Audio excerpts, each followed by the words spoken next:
आई मच्छी फ्राय खाणार काय मच्छी करी खाणार?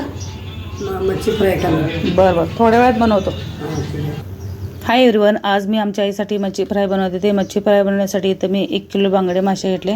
माशांना छान 2-3 वेळा धुवून एका प्लेटमध्ये काढून घेतले. त्यात मी थोडंसं हळद, थोडंसं मीठ आणि 1 लिंबू पिळून छान त्याला एकत्र करून मिश्रण करून मी एक 10-15 मिनिटासाठी ठेवून सोडले.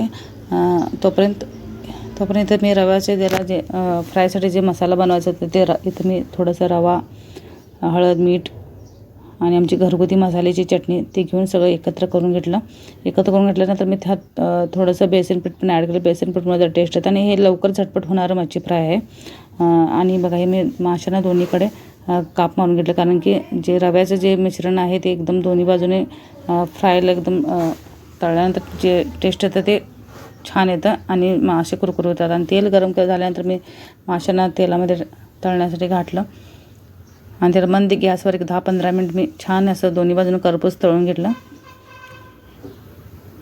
आणि जे उरलेले मासे बाकीचे होते त्यांना पण मी छान एका मंद गॅसवर 10-15 मिनिट तळून घेऊन त्याने एकदम डीप फ्राय केलं. तळून झाल्यानंतर मी एका प्लेटमध्ये त्यांना काढून सजवून मी कांदे, लिंबूने आणि तळलेल्या कढीपत्त्याने सजवून आमच्या आईला मी हे मच्छी फ्राय जे आहे ते टेस्ट करण्यासाठी त्याला आमच्या आईला तर एकच खूप आवडलं. तुम्ही कशा प्रकारे मच्छी फ्राय बनवता हे नक्कीच मला कमेंटमध्ये सांगा आणि अशा छान छान व्हिडिओसाठी मला फॉलो करा. थँक्यू. बाय.